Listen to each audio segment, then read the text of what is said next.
নমস্কাৰ NKTVৰ বিশেষ অনুষ্ঠান দৰবাৰ মজিয়ালৈ মই প্ৰণয় বৰদলৈ আপোনালোকক জনাইছো স্বাগতম ইতিমধ্যে আপোনালোক সকলোৱে গম পাইছে যে আমাৰ ৰাজ্যত কা বিধি ইতিমধ্যে প্ৰযোজ্য হৈছে ইতিমধ্যে চৰকাৰে এই সন্দৰ্ভত প্ৰয়োজনীয় নিৰ্দেশনা জাৰি কৰিছে যোৱা 5 জুলাইত অসমৰ গৃহ আৰু ৰাজনৈতিক পৰিক্ৰমা বিভাগৰ ফালৰ পৰা সীমান্ত আৰক্ষীলৈ এখন পত্ৰ প্ৰেৰণ কৰা হৈছে য'ত উল্লেখ কৰা হৈছে যে 2015 চনৰ পূৰ্বে অহা ভাৰতত প্ৰৱেশ কৰা হিন্দু শৰণাৰ্থী হিন্দুৰ লগতে খ্ৰীষ্টিয়ান শিখ পাৰ্চী আৰু এই সকল লোকক জৈন বুদ্ধ এই ধৰ্মাৱলম্বী লোকসকলক তেওঁলোকক যদি তেওঁলোক ধৰা পৰে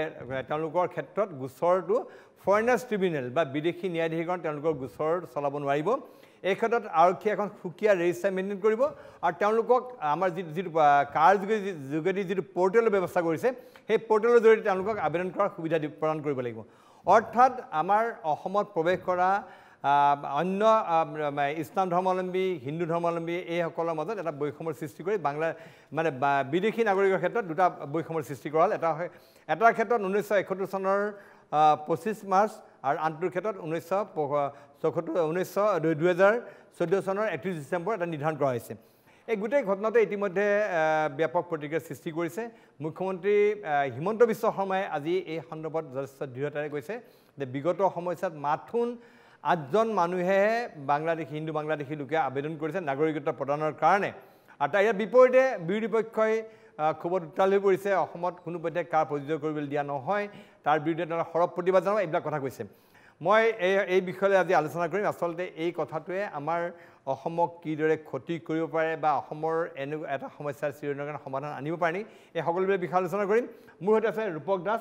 তেখেতে কংগ্ৰেছ দলৰ জ্যেষ্ঠ মুখপাত্ৰ আমাৰ সৈতে আছে অদীপ কুমাৰ ফুকন ৰাজনৈতিক বিশ্লেষক আমাৰ সৈতে আছে ঋতুবৰণ শৰ্মা তেখেত বিজেপি দলৰ জ্যেষ্ঠ মুখপাত্ৰ কংগ্ৰেছ সাংসদ গৌৰৱ গগৈ আমাৰ সৈতে আছে অখিল গগৈ তেখেতৰ সৈতে আমি খন্তেক সময় পিছতে সংযুক্ত হ'ম আৰু আমাৰ সৈতে থাকিব ৰফিকুল ইছলাম তেখেত হৈছে AIDF দলৰ বিধায়ক মই পোনে মুখ্যমন্ত্ৰী হিমন্ত বিশ্ব শৰ্মাই আজি সংবাদমেলত এই সন্দৰ্ভত যেতিয়া প্ৰশ্ন কৰা হৈছিল কি কৈছিলে সেয়া আমি চাই লওঁ আহক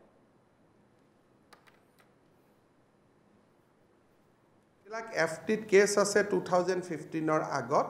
2-3 মাহ কেছবিলাক ৰখাই পেলাই তেওঁলোকক ক'ব লাগিব যে ইউ এপ্লাই যদি এপ্লাই নকৰে তেতিয়াহ'লে কেছবিলাক চলি থাকিব 8জন মানুহে আবেদন কৰিছে আৰু মই যিমান দূৰ জানো মই ফলো আপ কৰি আছোঁ 2জনে ইণ্টাৰভিউত আহি হাজিৰ হৈছে বাকী 6জনে আবেদন কৰিও তেওঁলোকে আৰু আগবঢ়া নাই যাকে আমি এপ্ৰ'চ কৰিছোঁ তেওঁলোকে কৈছে যে আমি ভাৰতীয় আমাৰ লগত ডকুমেণ্টছ আছে আমি কেতিয়াও কাট আবেদন নকৰোঁ আন্দোলনকাৰীসকলেতো 20, 25, 30, 50 যি পাইছিল তাকে কৈছিলে সেইকাৰণে এই 5জন মানুহৰ মৃত্যুৰ এদিন ভাল হিচাপ এটা অসমত হ'ব সেইকাৰণে গোটেই আন্দোলনটো যে এটা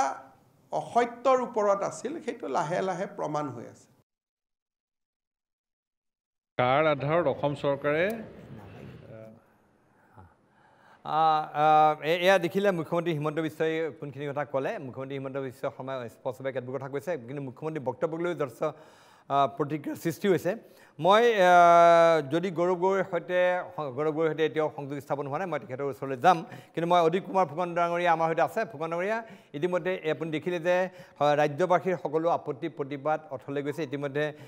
বৰাকত মুখ্যমন্ত্ৰীয়ে নিৰ্বাচনী প্ৰচাৰ কালত যিবিলাক প্ৰতিশ্ৰুতি দিছিলে যে হিন্দু শৰণাৰ্থীসকলক তেওঁলোকৰ নাগৰিকত্ব প্ৰদান কৰা হ'ব আৰু এই ক্ষেত্ৰত এটা স্থায়ী সমাধান অনা হ'ব সেই মৰ্মে ইতিমধ্যে কাও আহিলে আৰু কাখনৰ প্ৰয়োজন হ'ল আৰু ইতিমধ্যে চৰকাৰে প্ৰয়োজনীয় নিৰ্দেশনা জাৰি কৰিছে এই কথাটোলৈ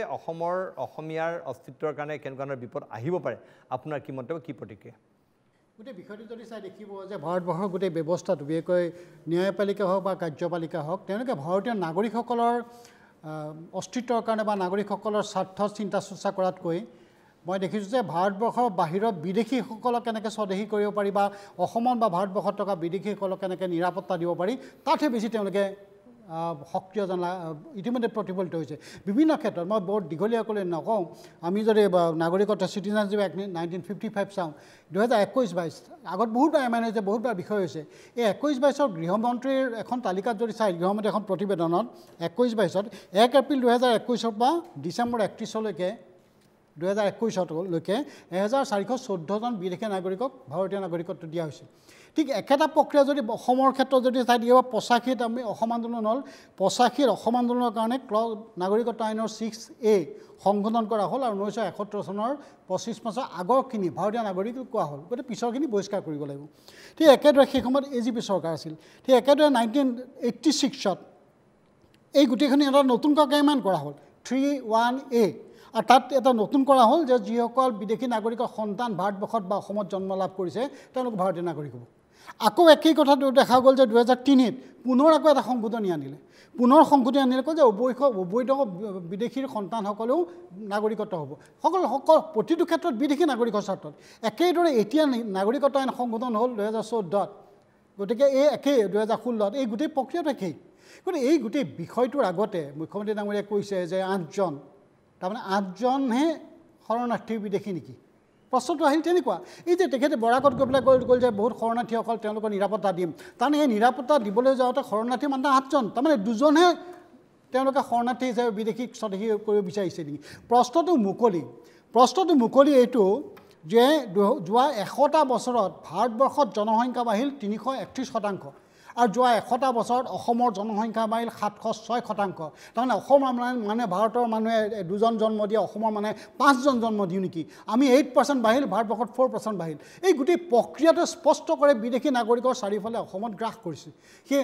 100 বছৰ আগতে হওক, 47ৰ পিছতে হওক, 71ৰ পিছতে হওক, মূল বিষয়টো হ'ল বিদেশী নাগৰিক। এই কথাখিনি নৎসাত কৰিবৰ কাৰণে বিজেপি এটা কমিটমেণ্ট আছিল যে 2014ত আহিয়ে তেওঁলোকে কৈছে আমি কমিটমেণ্ট ফুলফিল কৰিম, আৰু 2015 চনতেই তেওঁলোকে 13 এপ্ৰিল তাৰিখে ৰাজনাথ সিঙৰ ঘৰত বহি এটা আলোচনা কৰিছিল যে এইটো আমি ইমপ্লিমেণ্ট কৰিব লাগে। আৰু তেতিয়াই 2015 চনৰ 13 এপ্ৰিলত ৰাজনাথ সিঙৰ চৰকাৰী বা অপমানৰ গৃহমন্ত্ৰী আছিল তেখেতে, এই আলোচনাৰ সিদ্ধান্ত হ'ল আৰু 2016ত আইনখন অনা হ'ল। গতিকে কথাটো স্পষ্ট যে ই এক ভয়ংকৰ ভৱিষ্যতৰ ইংগিত দিয়ে।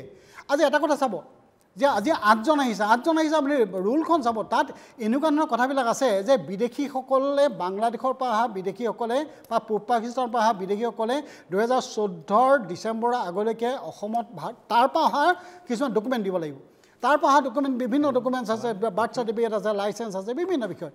এতিয়া প্ৰশ্নটো হ'ল এজন বিদেশীয়ে আজি যদি সেই ডকুমেণ্টছবিলাক শ্ব' কৰে যে মই বাংলাদেশৰ পৰা অহা, মই বাংলাদেশৰ নাগৰিক, মই বাংলাদেশৰ, তেতিয়া তেওঁ কেতিয়াও এইটো শ্ব' নকৰিব, কাৰণ তেওঁলোক সংশয় আছে। কাৰণ এই ব্যৱস্থাটো যদি কালি পৰিৱৰ্তন হৈ যায় তেতিয়া তেওঁলোক বিদেশী বুলি নিজকে যিহেতু কোৱাৰ পিছত তেওঁলোকে আকৌ সংকটত পৰিব। গতিকে স্বাভাৱিক এই আইনখনে এটা ৰাজনৈতিকভাৱে এটা বক্তব্য ৰাখিলে, কিন্তু এই গোটেই ব্যৱস্থাটোৱে এটা সংকট আনিব। আৰু এই সংকটটোৱে, কাৰণ এই মানুহখিনি ইতিমধ্যে যিমানখিনি মানুহ আছে সেই মানুহখিনি বিদেশী নাগৰিকখিনিয়ে ইতিমধ্যে সকলো সা সুবিধা লৈছে, এই ৰাজনীতিতে হওক বা বিভিন্ন ক্ষেত্ৰত সকলো ধৰণৰ সা সুবিধা লোৱাৰ পিছত তেওঁলোকক এই গোটেই ব্যৱস্থাটো এতিয়া প্ৰয়োজন নোহোৱা হৈছে। গতিকে মূল বিষয়টো হ'ল যে বিদেশী নাগৰিক অসমত আছে আৰু বিদেশী নাগৰিক বহিষ্কাৰ কৰিবলৈ আন্দোলন হ'ল, আৰু সেই আন্দোলনক সকলো প্ৰতিটো দল, কংগ্ৰেছ হওক, বিজেপি হওক, যিমান ৰাজনৈতিক দল আছে সকলোৱে এইটো সমৰ্থন কৰিছিল, অসম চুক্তি ৰূপায়ণ কৰিম বুলি কৈছিল। সেইটোৱে মূল বিষয় বুলি মই ভাবোঁ। এই যিখন নাগৰিকত্ব সংশোধনী আইন কৰা হ'ল, ইয়াৰ জৰিয়তে আচলতে অসম চুক্তি এক প্ৰকাৰ নস্যাৎ কৰি পেলোৱা হ'ল। মই অকণমান সাংসদ, কংগ্ৰেছ সাংসদ গৌৰৱ গগৈ আছে, গগৈ ডাঙৰীয়া, মই পুনতে আপোনাক অভিনন্দন জনাইছোঁ। আপুনি কংগ্ৰেছ সাংসদীয় দলৰ আপুনি দলপতি উপদলপতি নিৰ্বাচিত হৈছে লোকসভাত। এতিয়া প্ৰশ্নটো হ'ল যে এই সন্দৰ্ভত মুখ্যমন্ত্ৰীয়ে এটা প্ৰতিক্ৰিয়া প্ৰকাশ কৰিছে। আপুনি ইতিমধ্যে গম পাইছে কাহৰ সন্দৰ্ভত ইতিমধ্যে চৰকাৰে প্ৰয়োজনীয় নিৰ্দেশনা জাৰি কৰিছে। এই গোটেই বিষয়টো সন্দৰ্ভত আপোনাৰ প্ৰাথমিক প্ৰতিক্ৰিয়া কি, আপুনি কি বুলি ক'ব বিচাৰিব? মই গোটেই প্ৰক্ৰিয়াটো বৰ্তমানৰ অসমৰ মুখ্যমন্ত্ৰী হিমন্ত বিশ্ব শৰ্মা ডাঙৰীয়াৰ অহংকাৰ আৰু প্ৰাক্তন মুখ্যমন্ত্ৰী সৰ্বানন্দ সোণোৱাল ডাঙৰীয়াৰ বিফলতাৰ এটা ডাঙৰ উদাহৰণ। আজি অসমত আমাৰ মুখ্যমন্ত্ৰী মহোদয়ে মাত্ৰ নিজৰ অহংকাৰৰ আৰু এটা প্ৰমাণ দিছে, য'ত যি আইন অসমৰ ৰাইজে বিচৰা নাই সেই আইনটো তেওঁ ৰূপায়ণ কৰিবলৈ আপ্ৰাণ চেষ্টা কৰি আছে আৰু নতুন অৰ্ডাৰ দি আছে। যি সময়ত অসমৰ 6টা জনগোষ্ঠী জনজাতিকৰণ বিচাৰিছে, যি সময়ত অসমৰ বিভিন্ন সমাজৰ ভিতৰত ILPৰ দাবী আছে, সেই সময়ত মুখ্যমন্ত্ৰী মহোদয়ে এই আইন ৰূপায়ণ কৰিবলৈ বিচাৰিছে। আৰু ক'ৰবাত প্ৰাক্তন মুখ্যমন্ত্ৰী সৰ্বানন্দ সোণোৱাল ডাঙৰীয়াকো দুখ দিব লাগিব যিদৰে উত্তৰ পূৰ্বাঞ্চলত অন্য ৰাজ্যত সেই ৰাজ্যৰ মুখ্যমন্ত্ৰীসকলে কা আইনৰ বিৰুদ্ধে তেওঁলোকে ৰেজলিউশ্যন পাছ কৰিছে প্ৰাক্তন মুখ্যমন্ত্ৰী সৰ্বানন্দ সোণোৱাল ডাঙৰীয়া নিমাত থাকিল এই ক্ষেত্ৰত মই ভাবোঁ যে আমাৰ কংগ্ৰেছ দলে বৰ্তমানৰ যে মূল্যৱান সমস্যা আছে সেই সমস্যাবোৰ দাঙি ধৰিবলৈ বিচাৰিছোঁ কাই আজি অসমত প্ৰয়োজন নাই আজি অসমত যদি প্ৰয়োজন আছে যে যিসকলৰ আধাৰ কাৰ্ড নথকা কাৰণে আজি তেওঁলোকে চৰকাৰী সুবিধা পোৱা নাই সেইসকলক সহায় কৰাটো আমালোকৰ কাৰণে আটাইতকৈ গুৰুত্বপূৰ্ণ আমি প্ৰাথমিকতা দিবলৈ বিচাৰিছোঁ সেইসকলক যিসকলে আজি অসমৰ বাসিন্দা কিন্তু চৰকাৰৰ গাফিলতিৰ কাৰণে আজি তেওঁলোকে NRC ভিতৰত অন্তৰ্ভুক্ত হ'বলৈ নোৱাৰিলে আজি যোৰহাটৰ ভিতৰত মই জানো এনেকুৱা মানুহবোৰ যিসকলে আজি NRC ভিতৰত সোমাব লাগিছিল কিন্তু তেওঁলোকক চৰকাৰে ন্যায় দিব নোৱাৰিলে তো আজি এই যে প্ৰক্ৰিয়া চৰকাৰে হাতত লৈছে ইয়াত মুখ্যমন্ত্ৰী হিমন্ত বিশ্ব শৰ্মা ডাঙৰীয়া অহংকাৰ আৰু প্ৰাক্তন মুখ্যমন্ত্ৰী সৰ্বানন্দ সোণোৱাল ডাঙৰীয়াৰ বিফলতা ইয়াত আমি প্ৰমাণ পাইছোঁ মোৰ এতিয়া প্ৰশ্নটো হ'ল যে আমাৰ দেশত বা অসমত বিদেশী নাগৰিক চিনাক্তকৰণৰ ক্ষেত্ৰত এই যে ধৰ্মীয় বিচাৰ বিবেচনা হিন্দু বুলি পেলাই এটা সুকীয়া বিবেচনা ইছলাম বুলি পেলাই এটা সুকীয়া বিবেচনা এই সন্দৰ্ভত আপোনাৰ কি প্ৰতিক্ৰিয়া কি ক'ব বিচাৰিব আপুনি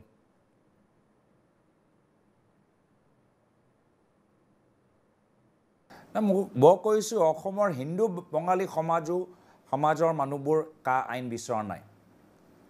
আজি অসমৰ হিন্দু বঙালী সমাজে নিজকে অসমৰ বাসিন্দা হিচাপে স্বীকৃতি দিবলৈ বিচাৰিছে কিন্তু তেওঁলোকক কি বাৰ্তা দিয়া গৈছে যে তোমালোকে ভাৰতীয় নাগৰিক নহয় তোমালোকে নিজকে বাংলাদেশী হিচাপে প্ৰমাণ কৰা মই ভাবোঁ এনে ধৰণৰ সিদ্ধান্ত আমাৰ অসমৰ হিন্দু বঙালী সমাজৰ ওপৰত এটা কলা দাগ তেওঁলোকে অসমত জন্ম হৈছে তেওঁলোকে অসমীয়া ভাষা শিকিছে কিন্তু আজি এই প্ৰক্ৰিয়াৰ জৰিয়তে তেওঁলোকৰ ওপৰত এটা দাগ লগাবলৈ বিচাৰিছে য'ত যি অঞ্চলত তেওঁলোকে আছে সেই অঞ্চলৰ মানুহৰ মাজত তেওঁলোকৰ বিবাদ হওক তেওঁলোকৰ মাজত কিবা এটা ভুল বুজাবুজি হওক এনেকুৱা এটা অশৃংখলা সৃষ্টি কৰিবলৈ বিচাৰিছে মই সেইকাৰণে আমাৰ অসমীয়া হিন্দু বঙালী সমাজৰ ওপৰত এনে ধৰণৰ কলা দাগ লগোৱাৰ বাবে এই বিজেপি দলৰ ৰাজনীতিৰ ওপৰত মই গৰিহণা দিছোঁ ঠিক আছে গগৈনৰে মই পুনৰবাৰ আপোনাৰ ওচৰলৈ আহি আছোঁ আপুনি অলপ সময় অপেক্ষা কৰিব মই ঋতুবৰণ শৰ্মা আছে বিজেপি দলৰ জ্যেষ্ঠ মুখপাত্ৰ ঋতুবৰণ শৰ্মা ইতিমধ্যে অসমৰ বিভিন্ন দল সংগঠনৰ লগতে বিৰোধী পক্ষই বাৰম্বাৰ এই কথাত প্ৰশ্ন আনিছে যে বিদেশী নাগৰিক চিনাক্তকৰণৰ ক্ষেত্ৰত আপোনালোকৰ যি ধৰ্মীয় বিচাৰ বিবেচনা সেই লৈ প্ৰশ্ন উত্থাপন কৰিছে আৰু এই কথাও সকলোৱে ক'ব বিচাৰিছে যে এই যিটো বঙালী হিন্দুসকলক বাংলাদেশৰ পৰা অহা বঙালী হিন্দুসকলক আপোনালোকে যিধৰণে নাগৰিকত্ব দিয়াৰ ব্যৱস্থা কৰিলে এই কথাই অসমৰ জনগাঁথনিক ক্ষতি কৰিব বা অসমীয়াসকলক ক্ষতি কৰিব পাৰে এইবুলি শংকা প্ৰকাশ কৰিছে আপোনালোকে প্ৰত্যেকে এই বিষয়লৈ আপোনালোক নিজেও এজন অসমৰ ব্যক্তি অসমীয়া লোক আপোনালোকৰ কোনো শংকা সন্দিহান নাই নেকি এই বিষয়ত প্ৰথম কথা হ'ল কা এখন কেৱল অসমত প্ৰযোজ্য হোৱা আইন নহয় কা এখন সৰ্বভাৰতীয় আইন সম্পূৰ্ণ গণতান্ত্ৰিক ব্যৱস্থাৰ মাধ্যমেদি জিকি অহা এখন নিৰ্বাচিত চৰকাৰে সম্পূৰ্ণ গণতান্ত্ৰিক ব্যৱস্থা মানি লৈ লোকসভা ৰাজ্যসভাত গৃহীত হোৱাৰ পিছত আইন আকাৰে স্বীকৃতি পোৱাৰ পিছত যোৱা এপ্ৰিল মাহত তাৰ যি ৰুলছ এণ্ড ৰেগুলেশ্যন ফ্ৰেম কৰা হ'ল তাৰপিছত সেই আইন ৰূপত প্ৰযোজ্য হোৱাৰ আমি বাট প্ৰশস্ত হ'ল গতিকে সৰ্বভাৰতীয় আইন এখন য'ত কেৱল হিন্দুৰ কথা কোৱা হোৱা নাই তাত হিন্দু খ্ৰীষ্টান জৈন বুদ্ধ পাৰ্চীসকলক যিসকলে ইছলাম ডেফিনেটলি কাৰণ যি তিনিখন দেশৰ পৰা আহিব তেওঁলোক পাৰ্চিকিউশ্যন হৈ পেলাই যিসকল আহিছে ধৰ্মীয় বিতৰণ হৈ পেলাই অন্যান্য অত্যাচাৰৰ বলি হৈ পেলাই যিসকল সেই তিনিখন দেশৰ পৰা আহিছে যিহেতু সেই তিনিখন দেশত সংখ্যাগৰিষ্ঠতা হ'ল মুছলমানসকলৰ গতিকে ডেফিনেটলি সেই দেশত সংখ্যালঘু হ'ব লাগিলে এইসকলেই হ'ব লাগিব গতিকে সেই দেশৰ সংখ্যালঘুসকলে তাত নিৰ্যাতনৰ বলি হৈ যদি ভাৰতবৰ্ষলৈ আহিছে তেনেহ'লে এটা নিৰ্দিষ্ট প্ৰক্ৰিয়াৰ মাজেদি তেওঁলোকে ইতিমধ্যে নাগৰিকত্ব পোৱাৰ ব্যৱস্থা এটা আছিলেই নাগৰিকত্ব সংশোধনী আইন যিখন আছে মাজে মাজে সংশোধন হৈছে এইবাৰ যেনিবা আৰু এটা সংশোধন হৈ পেলাই তাত কিছু কথা প্ৰযোজ্য হৈছে কথা সিমানেই আৰু আজিৰ দিনত এটা কথা স্পষ্ট হ'ল যে অসমৰ পৰিপ্ৰেক্ষিতত সৰ্বভাৰতীয় আইন বুলি কৈছোঁ হয় কিন্তু যিহেতু আমি অসমৰ চিন্তা কৰিছোঁ অসমৰ জাতি মাতি ভেটি অস্তিত্বৰ কথা কৈ আমি শাসনলৈ আহিছোঁ আমাৰো দায়িত্ব এটা আছে অসমীয়াৰ প্ৰতি গতিকে সেই সম্পূৰ্ণ দায়িত্ব স্বীকাৰ কৰি লৈ মই এটা স্পষ্টতাৰে ক'ব পাৰোঁ আৰু সন্মানীয় মুখ্যমন্ত্ৰী ডক্টৰ হিমন্ত বিশ্ব শৰ্মা ডাঙৰীয়াই আজি কাৰ ওপৰত যিটো তেখেতৰ বক্তব্য তেওঁ স্পষ্টতাৰে কৈছে যে অসমত বসবাস কৰা বুজন সংখ্যক যিসকলক আমি ভাবিছিলোঁ যে তেওঁলোক কাৰ আওতাত পৰিব, বেছি সংখ্যকে তেওঁলোকে ভাবে যে তেওঁলোক ৭১ চনত আগত অহা আৰু তেওঁলোকে কাৰ আওতাত নিজেই পৰিব নিবিচাৰে। তেওঁলোকৰ হাতত পৰ্যাপ্ত নথি পত্ৰ আছে, তেওঁলোকে যিটো প্ৰক্ৰিয়াৰে গৈ তেওঁলোকে নিজকে ভাৰতীয় হিচাপে তেওঁলোকে প্ৰতিপন্ন কৰিব। যদি সেইটোৱে আছিল তেতিয়াহ'লে কাৰখন অনাৰ প্ৰয়োজন কি আছিল? নহয়, আছিল। যদি সেইটো যদি উপলব্ধি আপোনাৰ আছিলেই যে তেওঁলোকে এইটো অসমৰ ক্ষেত্ৰত নহয়, তেওঁলোকে নাগৰিক হয়, তেওঁলোকৰ নাগৰিকত্বৰ সম্পূৰ্ণ কাগজ পত্ৰ সকলো প্ৰমাণ কৰিব পৰা এজন ব্যক্তিও তেতিয়াহ'লে এইখন আইনৰ প্ৰয়োজন প্ৰণয় বৰদলৈ ডাঙৰীয়া ভাৰত স্বাধীন হোৱাৰ পিছতে অৰ্থাৎ জনসংঘ গঠন হোৱাৰ পিছতে ভাৰতীয় জনতা পাৰ্টি এইটো এটা প্ৰধান আমাৰ এটা চৰ্ত আছিলে যে যিকোনো মূল্যৰ বিনিময়ত আমি সেই ব্যক্তিসকলক আমি ন্যায় দিব লাগিব। অৰ্থাৎ অবিভক্ত ভাৰতত যিসকল আমি একেলগে ভাৰত মাতাকে জয় বুলি আন্দোলন কৰিছিলোঁ, ব্ৰিটিছক খেদিবলৈ আন্দোলন কৰিছিলোঁ, পিছদিনাখন তেওঁলোকক নুসুধাকৈ ককায়েক থাকি গ'ল ভাৰতত, ভায়েক থাকি গ'ল পাকিস্তানত, পিছদিনাখনৰ পৰা তেওঁলোক বিদেশী হ'লগৈ। আৰু তাৰ পৰৱৰ্তী পৰ্যায়ত পাকিস্তান বাংলাদেশত কি এটা পৰ্যায় হৈছিল সেই পৰ্যায় আমি সকলোৱে জানো। পৰৱৰ্তী সময়ত আমাৰ চৰকাৰখনে, আমাৰ দলে যেতিয়া আমি চৰকাৰত নাছিলোঁ তেতিয়াৰ পৰা আমাৰ স্পষ্ট এটা সিদ্ধান্ত আছিল যে আমি যেতিয়া চৰকাৰত আহিম তেতিয়া আমি এই আইনখন সঠিকভাৱে প্ৰযোজ্য কৰি এইসকলক আমি ন্যায় দিম আৰু সেই কামটোকে আমি কৰিবলৈ গৈ আছোঁ। কিন্তু অসমত যি ধৰণে কা বলবৎ হোৱাৰ লগে লগে অসমত 20 লাখ 30 লাখ 40 লাখ বিশেষ বঙালী সম্প্ৰদায়ৰ ব্যক্তিসকল ইয়ালৈ আহি পৰিব আৰু গোটেই অসমখন মানে যি ধৰণৰ এটা প্ৰপগেণ্ডা কৰাইছিল, বিভ্ৰান্তি সৃষ্টি কৰা গৈছিল, সেই কথাটোৰ এতিয়া উত্তৰ ওলাই পৰিল যে এই ধৰণৰ কথা একেবাৰে অমূলক আছিল। সঁচা অৰ্থত অসমত এতিয়ালৈকে কাৰ যেতিয়া বিধি বিধান যিবিলাক আহিল তাৰ আওতাত এতিয়ালৈকে কেৱল 8জন ব্যক্তিয়ে আবেদন কৰিছে, তাৰ কেৱল 2জনেহে শুনানিত তেওঁলোকে মানে অংশগ্ৰহণ কৰিছে। ইয়াৰ পৰা এটা কথাই বুজাই গ'ল যে কাৰ যিটো আন্দোলন চলিছিল কাৰ বিপক্ষে, সেই গোটেই আন্দোলনটো কেৱল এটা উদ্দেশ্য প্ৰণোদিতভাৱে আছিল। গতিকে ৰাইজক বিভ্ৰান্ত কৰাৰ বাহিৰে আন একোৱেই নাছিল। সেই কথা পুনৰবাৰ প্ৰতিপন্ন হ'ল। ঠিক আছে, মই আহিম আপোনাৰ ওচৰলৈ। আমাৰ মাজত আছে ৰফিকুল ইছলাম, AI দলৰ তেখেত হৈছে বিধায়ক। মই আপোনাৰ পৰা এই কথা জানিব বিচাৰিছোঁ, যিখন কাৰ অধীনত আজি ইতিমধ্যে চৰকাৰে অধিসূচনা জাৰি কৰিছে, অসমত এতিয়া 2015 চনলৈকে অহা হিন্দু বাংলাদেশী নাগৰিক বা হিন্দুৰ লগত তেওঁলোকে খ্ৰীষ্টিয়ান, শিখ, পাৰ্চী, বৌদ্ধ, জৈন ধৰ্মৰ লোকক সামৰিছে, সেই সকলো লোকক নাগৰিকত্ব প্ৰদানৰ সুবিধা কৰি দিছে। এই ধৰ্মীয় বিচাৰ বিবেচনা, বিদেশী নাগৰিকক অসমত নাগৰিকত্ব প্ৰদানৰ ক্ষেত্ৰত এই যিটো ধৰ্মীয় বিচাৰ বিবেচনা, এইখনৰ আপোনাৰ কি ক'বলগীয়া আছে? অসম বিজেপিৰ কথা মই কৈছোঁ, বা AJP আৰু বিজেপি মিত্ৰগত চৰকাৰ। একফালেদি বিজেপি আৰু AJPৰ দাবী হ'ল যে অসম চুক্তি তেখেতসকলে আখৰে আখৰে পালন কৰিব। এতিয়ালৈকে তেখেতসকলৰ এইটো কথা কৈ থাকে যে অসম চুক্তি আমি আখৰে আখৰে পালন কৰিম। আনফালে যদি আমি চাওঁ, আপোনাৰ তেখেতসকলে মানিলে আৰু দিল্লী আৰু নাগপুৰৰ আগত তেখেতসকলে চেৰেণ্ডাৰ কৰি অসম চৰকাৰ, হিমন্ত বিশ্ব ডাঙৰীয়াৰ চৰকাৰে তেখেতসকলে এইটো বলবৎ কৰাৰ কাৰণে গোটেই প্ৰস্তুতি লৈছে। এতিয়া তেখেতসকলে কৈ আছে যে 8জন ব্যক্তিহে এতিয়ালৈকে এপ্লাই কৰিছে। যদি 8জন ব্যক্তি বচাবলৈ আপোনালোকে ইমান প্ৰবল প্ৰত্যাহ্বানৰ সন্মুখীন হ'ব লগা হৈছে, গোটেই অসমীয়া জনতা আপোনালোকৰ বিৰুদ্ধে, আপোনালোকৰ বিৰুদ্ধে, অসমত বসবাস কৰা সকলো জাতি জনগোষ্ঠী যিসকল ভাৰতীয় অসমীয়া, তেখেতসকলে ইয়াৰ বিৰোধ কৰি আছে যে 71ৰ পিছত কোনো এজন ব্যক্তি আৰু দ্বিতীয় কোনো বোজা অসমে ল'ব নালাগে। এই কথাটো কোৱাৰ পিছতো আপোনালোকে কৈ আছে এইটো সৰ্বভাৰতীয় পৰ্যায়ৰ এটা আপোনাৰ আইন। গতিকে সৰ্বভাৰতীয় পৰ্যায়ৰ আইন যদি মিজোৰাম, নাগালেণ্ড, মণিপুৰ, আপোনাৰ মেঘালয়, অৰুণাচলে যদি ৰিজেক্ট কৰিব পাৰিছে, তাত এইটো বলবৎ নহয়, তো অসমত যদি 8জন ব্যক্তি আছিল তেতিয়াহ'লে মিজোৰাম, নাগালেণ্ড, অৰুণাচলৰ দৰে আপোনালোকে ঠিক তেনেকৈ অসমক কিয় বেলেগ কৰি নল'লে? তেতিয়াহ'লেতো আৰু এই সমস্যা নাথাকিলেহেঁতেন। আপোনালোকে অসম চুক্তি এফালে মানিম বুলি কৈ আছে, তাতেও আপোনালোকৰ বিৰোধ নাথাকিলেহেঁতেন আৰু অসমীয়া জনতাও সন্তুষ্ট হ'লেহেঁতেন। অসমীয়া জনতা বিচৰা নাই যে 71ৰ পিছত আৰু অতিৰিক্ত বোজা আপোনালোকে 3খন ৰাষ্ট্ৰৰ পৰা বোজা সেইখিনি আপোনালোকে লওক। নিজৰ ৰাজ্যখনৰ, নিজৰ ৰাষ্ট্ৰৰ যিসকল ভাৰতীয় অসমীয়া আজি লেণ্ডলেছ চাব, লাখ লাখ মানুহ লেণ্ডলেছ হৈ আছে। কিছুমানক দিছে, কিছুমানক দিয়া নাই। কিছু জাতি জনগোষ্ঠীক টাৰ্গেট কৰি লেণ্ডৰ পৰা আপোনালোকে বঞ্চিত কৰিছে। আজি বহুত মানুহৰ ঘৰ নাই, বহুত মানুহৰ খাবলৈ নাই, চাকৰি নাই। সামান্য 3000, মুখ্যমন্ত্ৰী কৈ আছে যে 3800 পোষ্টৰ কাৰণে 11 লাখ ল'ৰা ছোৱালী এপ্লাই কৰিছে চাকৰিৰ কাৰণে। কিমান নিবনুৱা সমস্যাৰ মানে সংকট আমাৰ সন্মুখত আছে। গতিকে এই চব থকাৰ পিছতো এই ৰাষ্ট্ৰবিলাকৰ পৰা আজি মোক ক'ব নালাগে হিন্দু, মুছলমান, খ্ৰীষ্টান আৰু এইবিলাক মই ভাগ ভাগ কৰিব বিচৰা নাই, কিন্তু আজি ইমান আমাৰ দৰদ হ'লনে যে সেই ৰাষ্ট্ৰবিলাকৰ পৰা কিছু সময়ৰ কাৰণে যদি লওঁ, ৱৰ্ল্ডত মোৰ দেন 100 কাণ্ট্ৰি হ'ব যাৰ বৰমূৰীয়াসকল খ্ৰীষ্টীয় ধৰ্মৰ। সেইসকলে নিজৰ বাউণ্ডাৰী খুলি দিয়া নাই এই তিনিখন ৰাষ্ট্ৰৰ পৰা খ্ৰীষ্টান কোনো ব্যক্তি ক'লে আজি USA হওক UK হওক তেখেতসকলে চিটিজেনশ্বিপ দিয়াৰ কথা কোৱা নাই আমি ভাৰতে সেইসকলৰ বোজা ল'ব লাগিব আজি বুদ্ধিষ্ট আপুনি যদি কয় ভাগ মই কৰিব বিচৰা নাছিলোঁ কিন্তু এই কথাটো ক'ব লাগিব আজি চীন জাপানৰ পৰা আৰম্ভ কৰি থাইলেণ্ডৰ পৰা আৰম্ভ কৰি বহুত ৰাষ্ট্ৰ আছে তেখেতসকলৰ বাউণ্ডাৰী কিন্তু বন্ধ সেইসকলৰ কাৰণে কিন্তু আমি ভাৰতে খাব পৰা নাই নিজৰ ঘৰৰ মানুহখিনিকে খাবলৈ দিয়া নাই নিজৰ ঘৰৰ মানুহখিনিক মাটি দিব পৰা নাই ঘৰ দিব পৰা নাই অঘৰী মানুহৰ সংখ্যা আজি কিমান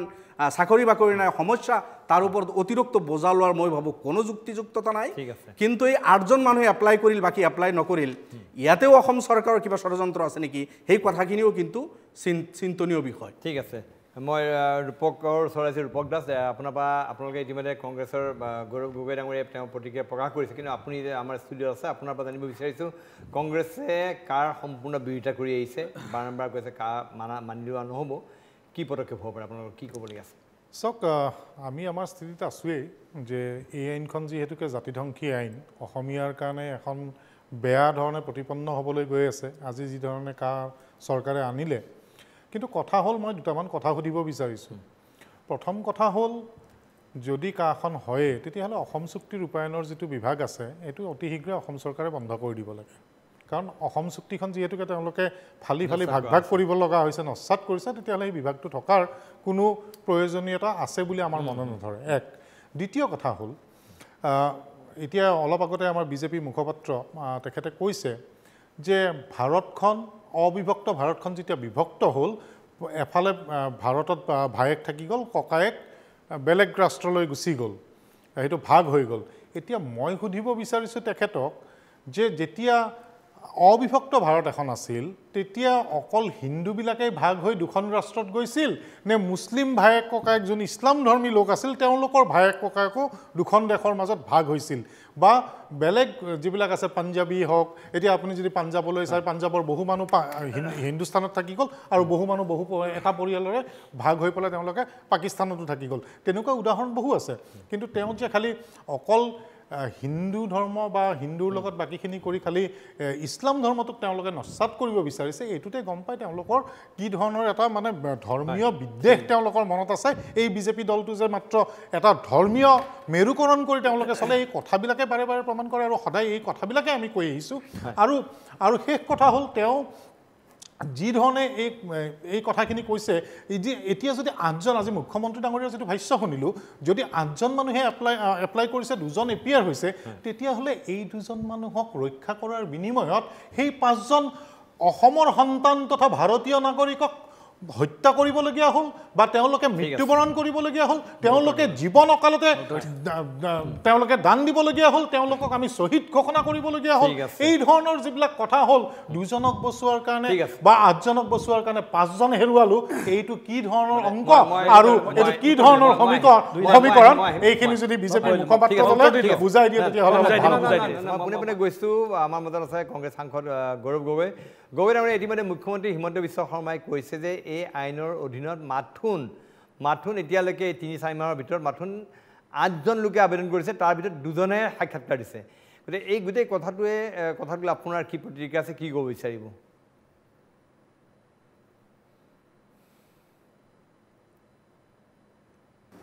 চাওক যদি প্ৰয়োজনে নাই তো আনিছে কিয় যদি প্ৰয়োজন নাই তেতিয়াহ'লে মেঘালয়ৰ দৰে চৰকাৰ য'ত তেওঁলোকে এটা ৰেজলিউশ্যন পাছ কৰিছে একে ৰেজলিউশ্যন অসমত আনিব লাগিছে যদি প্ৰয়োজন নাই তেতিয়া অসম চুক্তি হত্যা কিয় কৰা গ'ল এই আইন জৰিয়তে আমাৰ আগৰ অসম চুক্তি আইনটো হত্যা কৰা গৈছে যদি প্ৰয়োজন নাই তো কিয় হত্যা কৰা গ'ল ৰাজনীতি কৰিবলৈ সমাজৰ ভিতৰত অস্থিৰ পৰিৱেশ সৃষ্টি কৰিবলৈ হিন্দু আৰু মুছলমানৰ ৰাজনীতি কৰিবলৈ আৰু সেইটোৱে তেওঁলোকৰ বাস্তৱ কথা আজি ওলাই গৈছে মাত্ৰ ৰাজনীতি প্ৰয়োজন নাই মানুহ নাই বিচৰা মানুহ নাই তেতিয়া এই আইন জৰিয়তে তেওঁলোকে মাত্ৰ অসমত হিন্দু আৰু মুছলমানৰ ৰাজনীতি কৰিবলৈ বিচাৰিছে এইখিনি কথা আজি ৰাইজে গম পাই গৈছে আৰু এইখিনি কথা লৈ ৰাইজে বিজেপিক আৰু সমৰ্থন নকৰে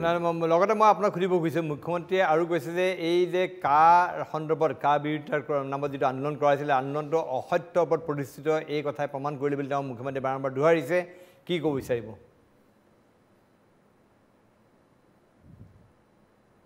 বিচাৰ হওক, ময়ো বিচাৰোঁ বিচাৰ হওক, কোনজন অফিচাৰে গুলিয়াই মাৰিলে বিচাৰ হওক, ইমান CCTV কেমেৰা আছে, CCTV কেমেৰা ওলাই বিচাৰ হওক, তদন্ত হওক। আৰু বিচাৰ কোনে কৰিব? মই ৰাজ্য চৰকাৰ নহয়, মই নেশ্যনেল হিউমেন ৰাইটছ কমিশ্যনৰ বিচাৰ বিচাৰিছোঁ, তেওঁলোকে তদন্ত কৰক। আমি বহুত এনেকুৱা উদাহৰণ উত্তৰ পূৰ্বাঞ্চলত দেখিছোঁ য'ত ইউনিফৰ্ম পিন্ধি থকা মানুহে আইনটো নিজৰ হাতত লৈছে আৰু আইনৰ বাহিৰে তেওঁলোকে কামখিনি কৰিছে। বিচাৰ হওক, নেশ্যনেল হিউমেন ৰাইটছ কমিশ্যনৰ বিচাৰ হওক। কোনজন ব্যক্তি, আজিলৈকে আমি এইটো গম পোৱা নাই, শ্বুট কোনে কৰিলে, গুলিয়াই কোনে মাৰিলে, জেলত পঠাব পাৰিলেহেঁতেন, এৰেষ্ট কৰিব পাৰিলেহেঁতেন। এই 5জন শ্বহীদক গুলিয়াই কোনে হত্যা কৰিলে তাৰ বিচাৰ হওক মই বিচাৰিছোঁ। নিখনেৰে ইতিমধ্যে মুখ্যমন্ত্ৰীয়ে কৈছে এই ঘটনাৰ বিচাৰ হ'ব বা এই বিষয়লৈ তেওঁ মন্তব্য প্ৰকাশ কৰিছে। মই এই বিষয়লৈ আহিম, কিন্তু তাৰ পূৰ্বে আমাৰ আজি এই ঘটনা সন্দৰ্ভত আমাৰ ৰাজ্যৰ কেইবাগৰাকী নেতাই ইতিমধ্যে মত প্ৰকাশ কৰিছে। আছো এইখনত মত প্ৰকাশ কৰিছে। ডক্টৰ সমুদল কুমাৰ ভট্টাচাৰ্যী আছে, তেখেতে এই সন্দৰ্ভত আজি কি প্ৰতিক্ৰিয়া প্ৰকাশ কৰিছিল সেয়া আমি চাই লওঁ আহক। কাৰ আধাৰত অসম চৰকাৰে এখন নিৰ্দেশনা দি অসমত কা বলবৎ কৰাৰ সপক্ষে নিৰ্দেশনা দিছে, যিটো আমি সুদৰ্শন ছাত্ৰ সন্থাই দুৰ্ঘৰ বিৰোধিতা কৰিছোঁ, প্ৰতিবাদ কৰিছোঁ। আৰু এই কথাই মানি নলওঁ। অসমৰ জনসাধাৰণে, খিলঞ্জীয়া জনসাধাৰণে, ছাত্ৰ সন্থাই আমি মনা নাই, আমি নামানো। এই কাৰ বিৰুদ্ধে গণতান্ত্ৰিক আন্দোলন আৰু আইনগত যুঁজ সমানে চলি থাকিব।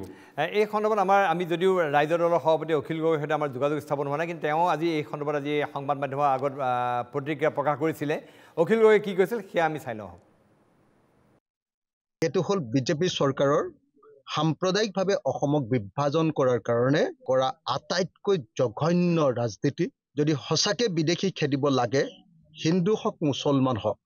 1971 চনৰ পিছত অহা সকলো বিদেশীকে খেদিব লাগে। আৰু কোনোপধ্যে অসমত কা বলবৎ নকৰিবৰ কাৰণে কেন্দ্ৰীয় চৰকাৰ আৰু ৰাজ্য চৰকাৰক সকীয়াই দিছোঁ। আৰু যদি কা বলবৎ কৰে, চাব কেইদিনমানৰ পাছত আকৌ প্ৰবল প্ৰতিবাদ হ'ব। আৰু অসমৰ মানুহে কা বলবৎ কৰাৰ কাৰণে, বিদেশীক অসমত জাপি দিয়াৰ কাৰণে বিজেপিক অসমৰ ৰাজনীতিৰ পৰা চিৰকালৰ কাৰণে বিদায় দিব। অখিল গগৈৰ দৰে একেধৰণৰ মন্তব্য দিছে অসম জাতীয় পৰিষদৰ সভাপতি লুৰিণজ্যোতি গগৈও। আনকি তেওঁ কৈছে অসমৰ ৰাইজক আন্দোলনৰ কাৰণে আহ্বান জনাইছে, লগতে তেওঁ আন্দোলনৰ নেতৃত্ব দিবলৈ সাজু বা তেওঁ নেতৃত্ব দিব বুলিও তেওঁ মন্তব্য প্ৰকাশ কৰিছিল। কি কৈছে চাই লওঁ। অসমৰ মাটিত জাপি দিয়াটো অসমৰ প্ৰতি, অসমৰ মানুহৰ প্ৰতি চূড়ান্ত অন্যায়। এই যিটো অন্যায় কৰিছে, এই অন্যায়ৰ বিৰুদ্ধে অসমৰ ৰাইজে পুনৰ সংগ্ৰাম আৰম্ভ কৰিব লাগে, সকলো ঐক্যবদ্ধভাৱে। একেলগে আইনী যুঁজ আৰু ৰাজপথৰ সংগ্ৰাম চলিব লাগিব, সংগ্ৰাম কৰিব লাগে। আমি লগত থাকিম, সন্মুখত থাকিম, আৰু এই সংগ্ৰামত আমাৰ সকলো সৰ্বোচ্চ উজাৰি সহায় সহযোগিতা কৰি ঐক্যবদ্ধভাৱে সংগ্ৰামখন আগবঢ়াই লৈ যোৱাৰ ক্ষেত্ৰত আমাৰ সকলো ধৰণৰ সহায় সহযোগিতা থাকিব, আৰু সন্মুখৰ পৰা নেতৃত্ব দি আমি আগবাঢ়ি যাম বুলি অসমৰ ৰাইজক প্ৰতিশ্ৰুতি আগবঢ়াম। মই অধিক কুমাৰ ফুকনগৰী আপোনাৰ ওচৰলৈ আহিছোঁ। ইতিমধ্যে আপুনিও কৈছে, আমি এই কথা উল্লেখ কৰিছোঁ যে এই গোটেই কাৰ জৰিয়তে অসমত অসম চুক্তিখন এক প্ৰকাৰ নস্যাৎ কৰা হৈছে। তাৰ লগতে বাৰম্বাৰ বিজেপিয়ে এটা কথা কৈ আহিছে যে অসম চুক্তি আখৰে আখৰে ৰূপায়ণ কৰা হ'ব, কিন্তু তাৰ ওলোটা কাম কৰিছে, বিপৰীত দুমুখীয়া এটা স্থিতি গ্ৰহণ কৰা যেন লাগিছে। অসম চুক্তিৰ 6ষ্ঠ দফা ৰূপায়ণৰ ক্ষেত্ৰতো আজিলৈকে বিজেপিয়ে কাৰ্যকৰী পদক্ষেপ লোৱা নেদেখিলোঁ। প্ৰতিবেদনখন তেওঁলোকে ধোঁৱা চোৱা পেলাই থ'লে। আপোনাৰ কি ক'বলগীয়া আছে? মই ভাবোঁ যে আজিৰ পৰা এটা নতুন সংগ্ৰাম আৰম্ভ হওক, যে NRC তাৎক্ষণিকভাৱে কাৰ্যকৰী কৰাৰ পদক্ষেপ গ্ৰহণ কৰক। আৰু 71 চনৰ পিছত প্ৰতিজন বিদেশীক যি ধৰ্ম, যি ভাষা, যি গোষ্ঠীয়ে নহওক কিয় বহিষ্কাৰ কৰা সংগ্ৰাম অসম চুক্তিৰ মতে কাৰ্যকৰী কৰক। আৰু ক্লজ 6 ইমপ্লিমেণ্ট কৰিম বুলি চৰকাৰে যিহেতু সিদ্ধান্ত কৰিছিল, ঘোষণা কৰিছিল, সেই ক্লজ 6টো তাৎক্ষণিকভাৱে কাৰ্যকৰী কৰক। 3টা পদক্ষেপ তাৎক্ষণিকভাৱে চৰকাৰে কাম কৰক। এই যি ব্যৱস্থাটোৰ ওপৰত তেওঁলোকে এই কথাটো বাৰে বাৰে কৈ আছে চৰকাৰখনে, আৰু যিটো এটা বিভাগে ৰাতি 8:13 কি কাৰণে চহী কৰিবলগীয়া হ'ল মই বুজি নাপালোঁ। 8:13 যোৱা 5 তাৰিখে যিখন নটিছ চৰকাৰে দিলে সীমান্তলৈ, এই গোটেই ব্যৱস্থাটোৱে এটা সন্দেহজনক ব্যৱস্থা। আপোনালোকে যদি চাই দেখিব যে চৰকাৰখনে বাৰে বাৰে কৈ আছিল যে ধৰ্মীয় সংঘাত লগাৰ পৰিপ্ৰেক্ষিতত যিসকল আহিছে, কিন্তু এই যিখন আইন কৰা হ'ল, যাত যিখন বিল উত্থাপন কৰা হৈছিল, তেতিয়াৰ পৰা এতিয়ালৈকে যিমানবিলাক প্ৰকাশ হৈছে তাত ক'তো এই শব্দটো নাই, এই চেণ্টেন্সটোৱে নাই। গোটেই বিষয়টো মই সেইটো পৰ্যায়লৈ নাযাওঁ, কিন্তু কথালৈকে ভয়ংকৰ বিষয়টো এইটো। আমি কিয় ভয় খাইছোঁ? আমি এইকাৰণে ভয় খাইছোঁ যে 71ৰ 25 মাৰ্চ মানে 71ৰ 25 মাৰ্চ এইটো 2014 চনৰ ডিচেম্বৰ হ'ব নোৱাৰে। 71ৰ 25 মাৰ্চৰ ফিক্স থাকিব লাগিব। এইকাৰণে আজি আমি যদি চাওঁ যে 1971 চন 1971 চনত আমি অসমীয়া ভাষা কোৱা মানুহ এইখন অসমত 60% আছিলোঁ 60.4889% আৰু 2011 চনত আমি 48.38% নামি আহিলোঁ আৰু বাঙালী ভাষা কোৱা আমি তেওঁলোকক হিংসা কৰা নাই বিদ্ৰোহ কৰা নাই কিন্তু প্ৰথম আমি ভাষাৰ কথা চিন্তা কৰিব লাগিব আৰু 71 চনত বঙালী ভাষা কোৱা মানুহ আছিল 19.88% 19.88% আৰু 2011 চনত হ'ল 28.91%। গতিকে এইবিলাক অসমৰ কাৰণে ভয়ংকৰ একেটা কথা বাংলাদেশৰ কথা যেটো কৈ থকা হৈছে যে বাংলাদেশৰ পৰা এইকাৰণে কৈ থকা হৈছিল যে বাংলাদেশৰ পৰা অসমৰ প্ৰৱৰ্তন এইটো নতুন ক'বলগা নাই যে 100 বছৰৰ সম্পূৰ্ণ ডকুমেণ্টছ আমি দিব পাৰোঁ কেনেধৰণৰ হৈছে বিভিন্ন সময়ত কেন্দ্ৰীয় চৰকাৰ ৰাজ্য চৰকাৰে বিভিন্ন ক্ষেত্ৰত কেনেকৈ বক্তব্য দিছিল ব্ৰিটিছ চৰকাৰৰ দিনৰ পৰা কি ধৰণে বক্তব্য দিছিল প্ৰশ্নটো হ'ল এইটো প্ৰশ্নটো হ'ল যে 1974 চনত বাংলাদেশৰ যেতিয়া চেঞ্চাছ হৈছিল তেতিয়া বাংলাদেশৰ চেঞ্চাছত হিন্দু আছিলে 13.5% আৰু 2011 চনত যেতিয়া চেঞ্চাছ কৰা হ'ল হিন্দু হ'ল 8.5% 67,35,000 বাংলাদেশৰ পৰা হিন্দু নাইকিয়া হৈ গ'ল ঠিক আছে অসমলৈ সোমোৱা নাই ভাৰতবৰ্ষলৈ সোমোৱা নাই ক'লৈ গ'ল সব ইউৰোপিয়ান কাণ্ট্ৰি বা আমেৰিকালৈ গুচি গ'ল নেকি এই গোটেই মানুহখিনি গৰিষ্ঠ সংখ্যক ইয়াৰ সীমান্তলৈ আহিলে বহু প্ৰতিবেদন আছে ইয়াত ব্ৰিটিছৰ আমেৰিকাৰ দুখন প্ৰতিবেদন আছে ব্ৰিটিছ প্ৰতিবেদন আছে ভাৰতবৰ্ষৰ প্ৰতিবেদন আছে বাংলাদেশৰ মানুহ কেনেকৈ পূব পাকিস্তান তাহানি পূব পাকিস্তান আৰু আজি বাংলাদেশৰ মানুহ ত্ৰিপুৰা পশ্চিমবংগ অসমত কেনেকৈ সোমাল তাৰ বহু প্ৰতিবেদন আছে গতিকে এই গোটেই কথাবিলাকৰ কাৰণে অসমত বহুত আলোচনা হৈছে নতুনকৈ আমি আলোচনা কৰিবলগীয়া নাই কিন্তু এই ভয়ংকৰ ভৱিষ্যতৰ কথা ভাবিয়েই এই কথা বাৰে বাৰে কোৱা হৈছে 71 চনৰ 25 মাৰ্চৰ পিছত এজনো বিদেশী থাকিব নোৱাৰিব আৰু স্বদেশীসকলৰ সুৰক্ষাৰ কাৰণে NRC প্ৰস্তুত কৰিব লাগে আৰু NRC মতে সকলো ধৰণৰ কামবিলাক অসমত হ'ব লাগে ভাৰতবৰ্ষত হ'ব লাগে ঋতুবৰণ শৰ্মা কি প্ৰতিক্ৰিয়া দিব আপুনি তাৰ লগতে ইতিমধ্যে কংগ্ৰেছে অভিযোগ আনিছে আপোনালোকে ধৰ্মীয় বিদ্বেষ এটা সৃষ্টি কৰিব বিচাৰিছে আৰু অধিক মানে এটা গুৰুত্বপূৰ্ণ কথা আনিছে যে এই ইয়াৰ জৰিয়তে অসমত অসমীয়া ভাষীৰ প্ৰতি অস্তিত্বৰ প্ৰতিও হয়তো সংকট নমাই আনিব পাৰে যিহেতু আজি মোক বাদ দি বাকী গোটেইকেইজন বিজেপি বিৰোধী গতিকে তেওঁলোকে বিজেপি কংগ্ৰেছ বিৰোধী নহয় অসমৰ স্বাৰ্থ যদি বিজেপিয়ে বেয়া কৰিছে বিজেপি বিৰোধী কিন্তু আমি অসমৰ স্বাৰ্থত গৈছোঁ ঠিক আছে মানে বিজেপি বিৰোধী মানে আমাৰ স্থিতি বিৰোধী আমাৰ স্থিতি বিৰোধী সেইটোৱে বুজাইছোঁ মই গতিকে সেইকাৰণে মই অলপমান প্ৰতিক্ৰিয়া সময় দিব বুলি মই আজি এটা কথা মই আৰম্ভণিতে কওঁ আজি মুখ্যমন্ত্ৰী ডাঙৰীয়াৰ বক্তব্যৰ পিছত আৰু বাস্তৱ যিটো স্থিতি বাস্তৱ দেই বাকী যি হ'ল বাদ দিলোঁ মই গোটেই কথাখিনি আজিৰ দিনটোৰ পৰিস্থিতিৰ পৰিপ্ৰেক্ষিতত যিটো বাস্তৱ স্থিতি আজি অখিল গগৈ তেওঁৰ প্ৰতিক্ৰিয়া দিছে লুৰিণজ্যোতি গগৈয়ে প্ৰতিক্ৰিয়া দিছে কংগ্ৰেছৰ মুখপাত্ৰগৰাকী ইয়াত কৈছে আৰু তেওঁলোকৰ জ্যেষ্ঠ নেতা সাংসদ গৌৰৱ গগৈ ডাঙৰীয়াই প্ৰতিক্ৰিয়া দিছে কোনো এজন ব্যক্তিৰে মই নেভাবোঁ আজিৰ দিনটোত অন্ততঃ কাৰ বিষয়ে ক'বলৈ গৈ পেলাই বিজেপি বা আমাৰ চৰকাৰৰ সিদ্ধান্তক বিৰোধিতা কৰাৰ তেওঁলোকৰ নৈতিক অধিকাৰ নাই আজি 5জন ব্যক্তিৰ শ্বহীদৰ কথাটো তেওঁলোকে নিজে উলিয়াইছে মানে এই গোটেই তেওঁলোকৰ বক্তব্যটো ইমান চেল্ফ কণ্ট্ৰাক্টৰি আজি মই ভাবিছোঁ কথাবিলাক মোৰ নিজৰ পুতৌ কৈছোঁ অলপমান যে প্ৰথমতে কা আন্দোলনত তেওঁলোকে হাত উজান দিলে এই বুলি যে কাৰ আওতাত 20 লাখ 25 লাখ 40 লাখ 50 লাখ বঙালী আহি পেলাই অসম ভৰি পৰিব অসমখন ধ্বংস হৈ যাব শেষ হৈ যাব এতিয়া তেওঁলোকৰ আপত্তি যে কাত দেখোন মানুহেই নাই কিয় মানুহ নাই যদি নাছিলে বিজেপিয়ে কাখন কিয় আনিছে অৰ্থাৎ কাত 20 40 50 লাখ বুলি তোমালোকে উচতাই পেলাই জোল খালা তোমালোকৰ উচতনিত পৰি সেই ফুলকুমলীয়া 5টা ডেকা ল'ৰা ওলাই আহিছিল তোমালোকৰ উচতনিত তোমালোকৰ বিভ্ৰান্তিমূলক কথাবিলাকক লৈ পেলাই এই ব্যক্তিসকল ওলাই আহিছিল তোমালোকৰ উচতনিত গৈ পেলাই এজন সাংসদ হ'ল এজন বিধায়ক হ'ল আৰু কেইবাজনো মানে মুখ মেলি চাই আছিল সেই সময়ত ৰাজনীতিলৈ আহিবলৈ গতিকে আজি উত্তৰ দিব লাগিব ৰাইজে সেই উত্তৰ বিচাৰিব অন্ততঃ আজিৰ দিনত 5জন শ্বহীদৰ কথা তেওঁলোকে ক'ব নাপায় আমি নাজানিছিলোঁ কা আওতাত কিমান পৰিব সৰ্বভাৰতীয় আইনখন লৈ পেলাই আপোনালোকে আদালতলৈ গ'ল আদালতত আপোনালোকে এইখন সংবিধান বিৰুদ্ধ বুলি পেলাই আপোনালোকে বিচাৰিলে আদালতে কি ৰায়দান দিলে কৈছে সংবিধান বিৰুদ্ধ এখন নহয় গতিকে আইন আৰু ৰাষ্ট্ৰৰ আন্দোলন একেলগে হ'ব নোৱাৰে অন্ততঃ 5জন সেই ফুলকুমলীয়া যাৰ প্ৰতি আমাৰ সম্পূৰ্ণ সমবেদনা আছে তেওঁলোকৰ হত্যাৰ বাবে এতিয়াও আপোনালোকে এই ধৰণৰ কথাবিলাক কৈ অসমবাসীৰ মানুহৰ মনত কিন্তু আপোনালোকৰ যিটো আপোনালোকৰ প্ৰতি ক্ষোভ আছে সেই ক্ষোভৰ বহিঃপ্ৰকাশ হ'বলৈ বেছি সময় নালাগিব মই অত্যন্ত গুৰুত্ব সহকাৰে কৈছোঁ কা আহিব কা যাব কা আওতাত কোন আহে কিমান যায় পিছৰ কথা কিন্তু এটা কথা নিশ্চিত হ'ল যে সম্পূৰ্ণ ৰাজনৈতিক উদ্দেশ্যে প্ৰণোদিতভাৱে বিভ্ৰান্তি সৃষ্টি কৰিবৰ বাবেহে আপোনালোকে কাৰ সংখ্যাটোক লৈ পেলাই ৰাইজক বিপথে পৰিচালনা কৰিছিল উচতাইছিল সেই উচতনিত পৰি পেলাই সেই ফুলকুমলীয়া 5জন ডেকা ল'ৰাই প্ৰাণ আহুতি দিব লগা হৈছিল তাৰ বাবে কেৱল আৰু কেৱল আপোনালোক দায়ী গতিকে আপোনালোকৰ নৈতিক অধিকাৰ নাই বুলি মই অনুভৱ কৰোঁ আৰু সেইকাৰণে এই কথাষাৰ মই সজোৰে উপস্থাপন কৰিছোঁ দ্বিতীয়তে মোৰ কংগ্ৰেছৰ মুখপাত্ৰগৰাকীয়ে ক'লে যে পাকিস্তানত থকা মুছলমানসকলৰ কিয় এই আওতাত নপৰিব মানে তেওঁলোকৰ কথাৰ চিন্তাৰ মানে ফচলটো চাওক এনেকুৱা ধৰণৰ কথা বাৰে বাৰে কোৱা হৈছে ভাৰত বিভাজনৰ পিছত পাকিস্তান গঠন হ'ল সম্পূৰ্ণ মুছলমান দেশ হিচাপে তেওঁলোকে নিজকে গঢ় দিয়ালে আৰু তাৰ পৰৱৰ্তী সময়ত ধৰ্মৰ ভিত্তিত দেশ বিভাজন আছিল ধৰ্মৰ ভিত্তিত দেশ বিভাজন আছিল মই কৈলো বিভাজন হোৱাৰ পিছত বুজি পাইছো যদি কোনোবা ইছলাম ধৰ্মীয় লোকৰ যদি হিন্দু ধৰ্মীয় লোকৰ দৰে পৰিয়ালটো ভাগ হৈ আধা হিন্দুস্তানত থাকিব পৰিয়ালটো আধা পাকিস্তানত থাকিব তেওঁলোকৰ বিষয়ে আপোনালোকৰ বক্তব্য আপোনালোকৰ স্থিতি কি আপোনালোকৰ দৰদটো বুজি পাওক কাৰণ আমাৰ দৰত নহয় আমাৰ দৰত সকলোৰে আপোনালোকৰ দৰে বাছি বাছি দৰত নাই নহয় আপোনালোকৰ দৰত আছে কোনোবা এটা আপোনালোকৰ দৰত কেৱল মুছলমানৰ কাৰণে মুছলমান অসম তথা ভাৰতবৰ্ষৰ ৰাইজে আজি বুজি পাইছে মানে মুছলিম ধৰ্মটো হিন্দু জৈন লোকসভাৰ নিৰ্বাচন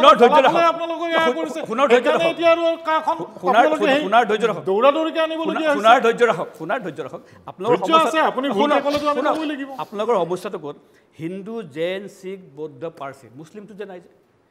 এতিয়া সেই দেশত যদি সংখ্যালঘু সম্প্ৰদায় যদি মুছলমান হয় তাত যদি নিৰ্যাতিত হ'ব লাগিব সংখ্যালঘু কোনসকল এই পাঁচটা যিসকল আমি ধৰ্মৰ নাম ক'লোঁ তেওঁলোক তাত সংখ্যালঘু আৰু তাত যদি তেওঁলোকে ধৰ্মীয়ভাৱে নিৰ্যাতিত হয় তেনে নিৰ্যাতনত অলেখ উদাহৰণ আছে সেই নিৰ্যাতনৰ বিনিময়ত ঘূৰি অহা বা ইয়ালৈ আহিবলৈ বাধ্য হোৱা মানুহসকলে যদি ইয়াত নাগৰিকত্ব বিচাৰে তেনেহ'লে কাৰ আওতাত তেওঁলোকে এনেও ব্যৱস্থা এটা আছে তেওঁলোকে নাগৰিকত্ব গ্ৰহণ কৰিব পাৰিব কিন্তু কিয়নো যিহেতু তাত মুছলমান বুলি কোনো ধৰণৰ ধৰ্মৰ কথা উল্লেখ কৰা নাই স্বাভাৱিকতে নাথাকিব যুক্তি সহকাৰে তাত নাথাকিব সেইকাৰণে আপোনালোকৰ দৰদটো তাত সমস্যাটো তাত গতিকে মই ভাবোঁ যে এই ধৰণৰ ৰাজনীতি আৰু বৰ বেছি দিন নচলিব অসমত কিন্তু এই কাৰ গোটেই ব্যৱস্থা আপোনালোকে ধৰ্ম নিৰপেক্ষ আপোনালোকে নিশিকাব ধৰ্ম নিৰপেক্ষতাৰ কথা আপোনালোকৰ মুখত ক'ব নাপায় আপোনালোকে নক'ব আপোনালোকে সম্পূৰ্ণ তুষ্টিকৰণৰ এটা বিশেষ সম্প্ৰদায়ক ওপৰত মূৰত তুলি লৈ পেলাই যিটো ৰাজনীতি কৰি যিটো গতিকে নহয় মানে যুক্তিৰে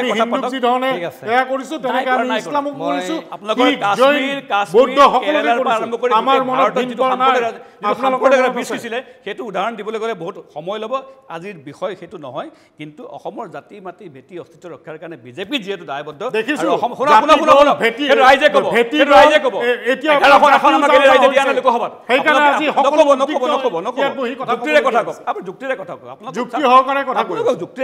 আপোনালোকে এইবাৰ লোকসভাৰ নিৰ্বাচনত আপুনি দেখা পালে কাৰ পৰৱৰ্তী সময়ত হোৱা অসমৰ নিৰ্বাচনত অসমবাসী ৰাইজে বিজেপিৰ প্ৰতি সমৰ্থন যে দিলে সেই সমৰ্থনৰ ভেটিটো কি সেইটো বুজিবলৈ চেষ্টা কৰক যদি বিজেপিয়ে বেয়া কামেই কৰিছে বিজেপিয়ে অসম বিৰোধী কামেই কৰিছে বিজেপিয়ে কা আনি পেলাই অসমখন ধ্বংস কৰিব লৈছে অসমবাসী ৰাইজ কিন্তু আপোনাৰ কথাত প্ৰত্যয় নাযায় এইকাৰণে নাযায় আপোনালোকে বিভ্ৰান্তি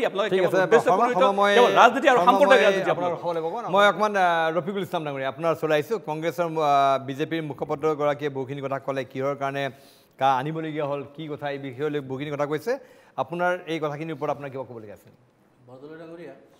বিজেপিৰ মুখপাত্ৰ ডাঙৰীয়া যিটো কথা ক'লে যে নায়ে মানে 8জন মানুহ এপ্লাই কৰিছে 2জনহে এপিয়াৰ হৈছে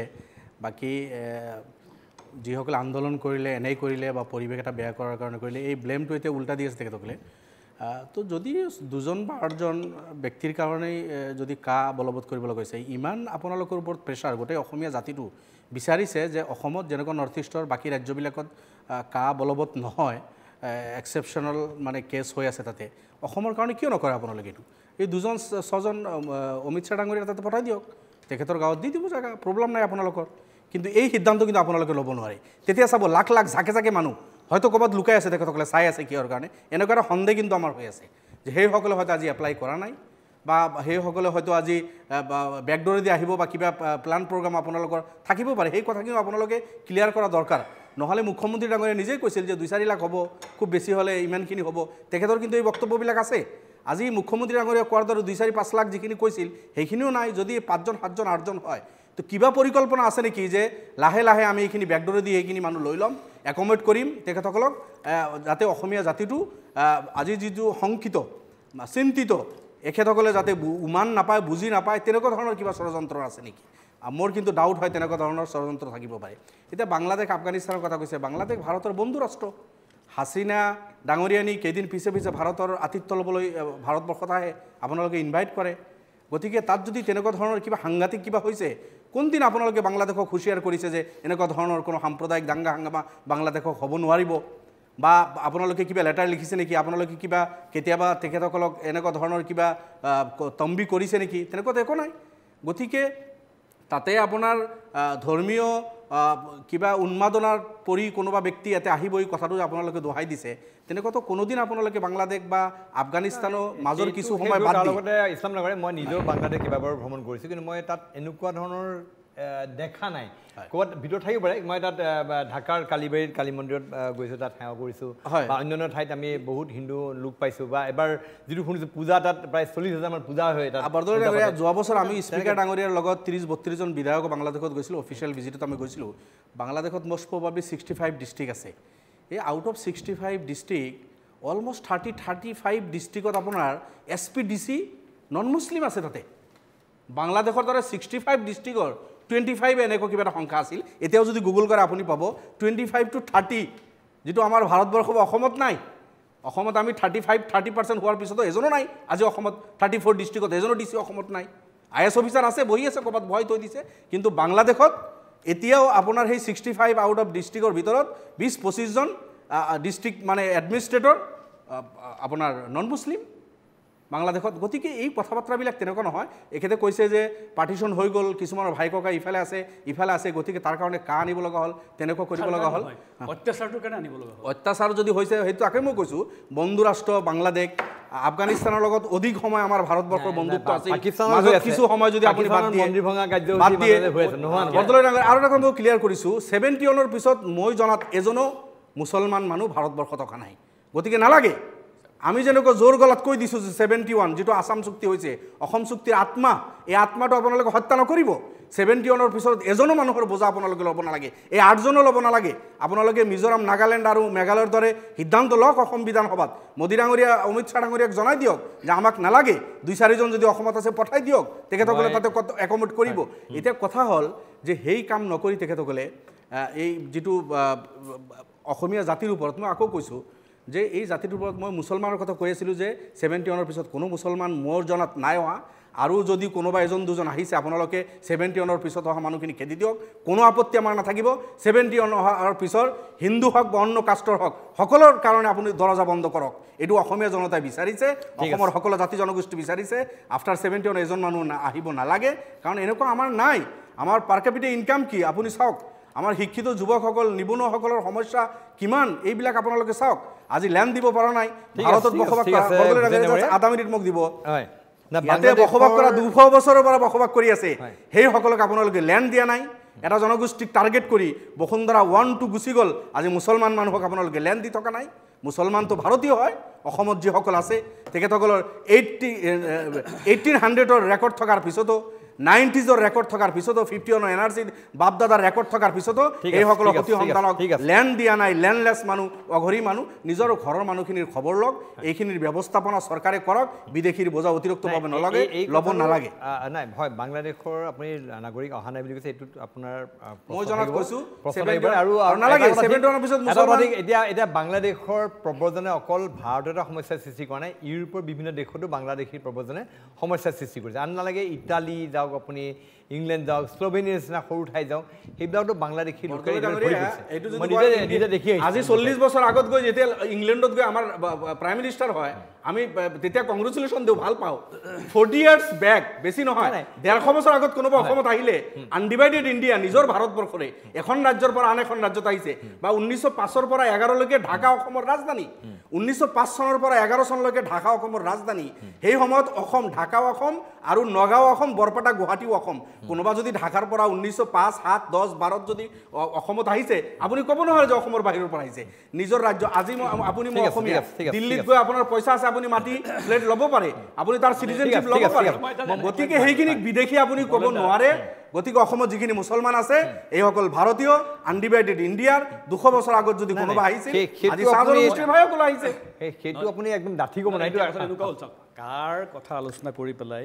আমি মানে অলাগতিয়াল কথা এটাত আমি লাগি লৈ পেলাই আজি এনেকুৱা এটা পৰিৱেশৰ সূচনা হ'ল যে আজি এইটো কথা প্ৰত্যেকেই স্বীকাৰ কৰিব সংখ্যাটো হয়তো মই ক'বলৈ নাযাওঁ কিন্তু আজি 47 চনৰ পিছত 71 চনত আগত আৰু 71 চনৰ পিছতো অসমত যি ধৰণেৰে মানে অসম তথা ভাৰতবৰ্ষত আৰু বিশেষকৈ অসমৰ কথা এইকাৰণে কৈছোঁ যিটো আমি অসমত থাকোঁ পমুৱা মুছলমানৰ এটা আগ্ৰাসী ৰূপেৰে যি ধৰণৰ জনসংখ্যা বিস্ফোৰণ আৰু গোটেইবিলাকে সঁচা অৰ্থত আমাৰ অসমৰ অস্তিত্ব বিপন্ন কৰি পেলোৱা যিটো অৱস্থা আৰু যাক আমি এইবাৰ ডিলিমিটেশ্যনৰ দ্বাৰা আমাৰ যিটো ৰাজনৈতিক যিটো অধিকাৰ কিছুদিনৰ কাৰণে আমি বৰ্তাই ৰাখিবলৈ সক্ষম হৈছোঁ ডিলিমিটেশ্যনৰ দ্বাৰা অযথা হ'লে অন্যথা বৰপেটাত হয়তো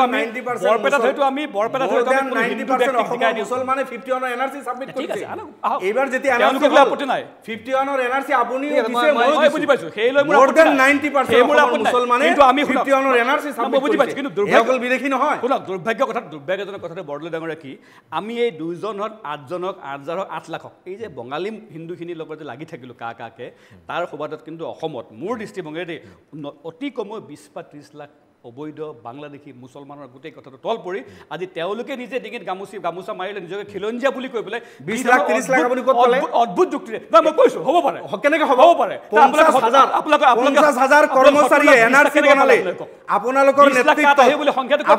নেতৃত্বত বেছি সংকটৰ সুপাৰভিজনত এইখন চৰকাৰ এইখন 34 ডিস্ট্ৰিক্টৰ ডিসিৰ নেতৃত্বত হ'ল মাত্ৰ 19 লাখ মানুহ তথাপি এইসকলক বিদেশী ক'ব নোৱাৰে আপুনি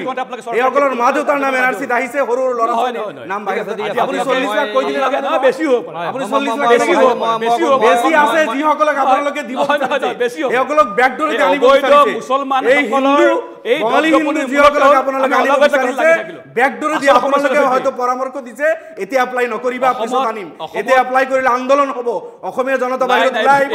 এই ষড়যন্ত্ৰ আপোনালোকে কৰিছে নহলে 8জন আপোনালোকে লাখ লাখ স্বীকাৰ কৰাৰ পিছত এতিয়া 8জনে এপ্লাই কৰে মুছলমানক ব্লেম নিদিব আৰু 40 লাখ বুলি আপুনি কোন যুক্তিত 40 লাখ বুলি আপুনি কয় আপোনালোকৰ নেতৃত্বত 50,000 কৰ্মচাৰী 3 খলবীয়া এক্সামিনৰ পিছত কাম কৰাৰ পিছত মাত্ৰ 19 লাখ বাহিৰত আছে তথাপি এইসকলৰ মা দেউতাৰ নাম এনআৰসি দাইছে 19 লাখৰ 19 লাখৰ 50 বনাইছে তেতিয়া বাবা লৈ আছিল অমিত শাহ ডাঙৰীয়া ৰাজ্যসভাত বাবা লৈ আছিল ইমান ডাঙৰ কাম কৰিলো আজি আপুনি কওক যে অমিত শাহ ভুল কৰা কৈছে অমিত শাহ ৰাজ্যসভাত বাবা লৈ আছিল আপুনি কৈ আছে হে এনআৰসি এতিয়া মুছলমানে টাৰ্গেট কৰিব পৰা নাই আৰু বাংলাদেশী বিদেশীক আপুনি ৰঙাদলিতে পাৰি দিব এইটো শুদ্ধ মুছলমানৰ টাৰ্গেট কৰি লাভ নাই মুছলমান ভাৰতীয় ইমানে ভাৰতীয় আপোনালোকে ভাৰতীয় ঠিক আছে মই অকণমান সাংসদ গগৈৰ ওচৰলৈ গৈছোঁ গগৈ ডাঙৰীয়া ইতিমধ্যে কংগ্ৰেছে এই কথা কৈছে আপোনালোকে নামানে এতিয়া কি কৰিব কি পদক্ষেপ হ'ব পাৰে আপোনালোকৰ এই বিষয়ে জানিব বিচাৰিছোঁ গৌৰৱ গগৈ চাওক আমিতো কেছ দিছোঁ মোৰ প্ৰয়াত পিতৃ তৰুণ গগৈদেৱে নিজে কেছ দিছে এতিয়া আমি কংগ্ৰেছৰ বিভিন্ন আমাৰ পেটিশ্যনবোৰ উচ্চতম ন্যায়ালয়ত চলি আছে আৰু সেইটোৱে আমালোকৰ কাৰণে এটা ডাঙৰ প্ৰশ্ন যে অসমৰ মানুহৰ ওপৰত অসমীয়া মানুহৰ ওপৰত এনেকুৱা এটা আঘাত আনা আইন যেতিয়া উচ্চতম ন্যায়ালয়ত কেছ চলি আছে সেই সময়ত আমি উচ্চতম ন্যায়ালয়ৰ পৰা ৰুলিং কিয় পোৱা নাই ইমান বছৰ হৈ গ'ল কেছ কেতিয়াবাই আমি তাত জমা কৰিলোঁ কিন্তু কেছৰ ওপৰত আজিলৈকে এটাও হিয়াৰিং কিয় হোৱা নাই সেইটোৱে অসমীয়া ভাৰতৰ ৰাইজে চিন্তা কৰি আছে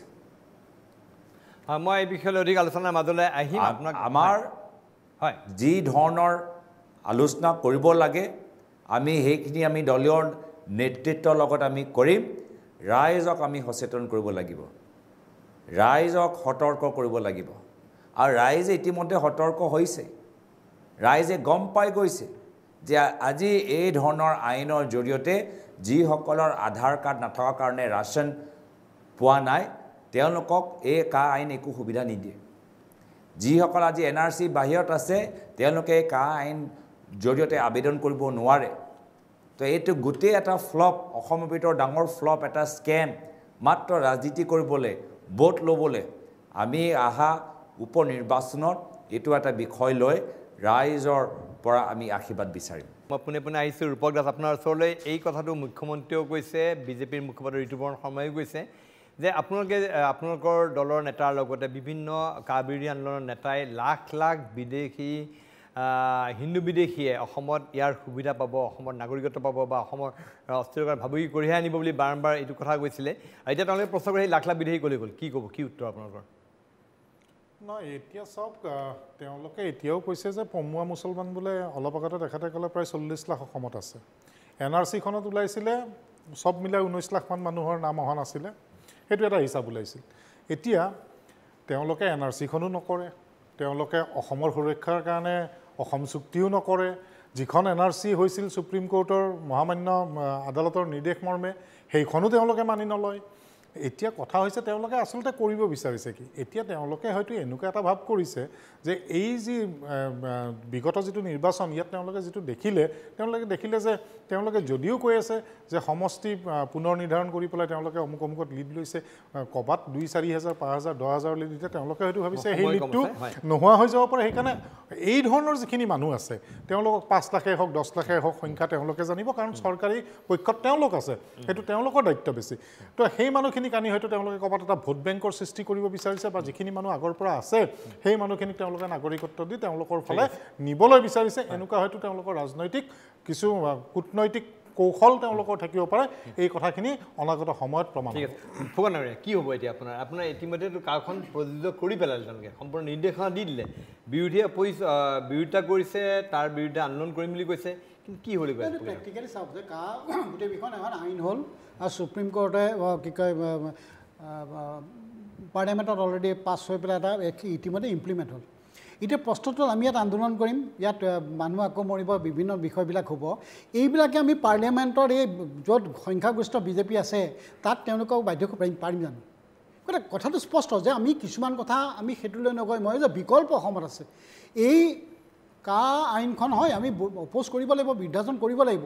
কিন্তু এইটো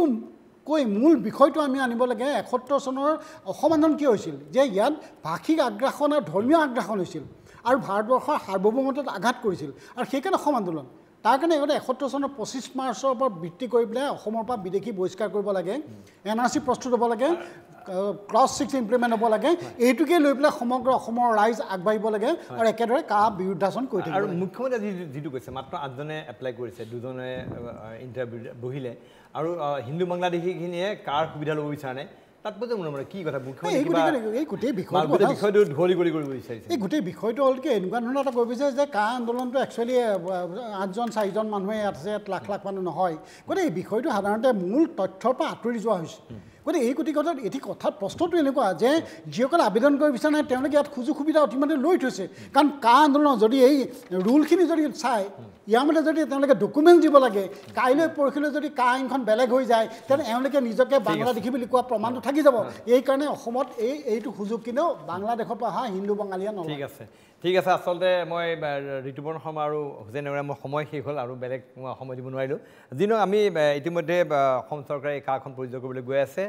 কি হ'বলৈ গৈ আছে ইয়াৰ ইতিমধ্যে বিৰোধী পক্ষ প্ৰতিবাদ সাব্যস্ত কৰিম বুলি কৈছে কিন্তু প্ৰকৃতাৰ্থত কি হ'বলৈ গৈ আছে সেয়া জানিবলৈ কিছুদিন ৰখিব লাগিব কিন্তু প্ৰশ্ন এতিয়া থাকি যায় যদিহে মাথোন 2জন লোকেহে এতিয়ালৈকে সাক্ষাৎকাৰত বহিছে কাৰ অধীনত কাৰখন আনা হ'ল কিয় নিখন এই প্ৰশ্ন থাকি গ'ল কিন্তু মই আটাইকেইজন পেনেলিষ্ট ৰফিকুল হুছেইন ডাঙৰীয়া ঋতুপৰ্ণ শৰ্মা অদীপ কুমাৰ ফুকন ৰূপক দাস আৰু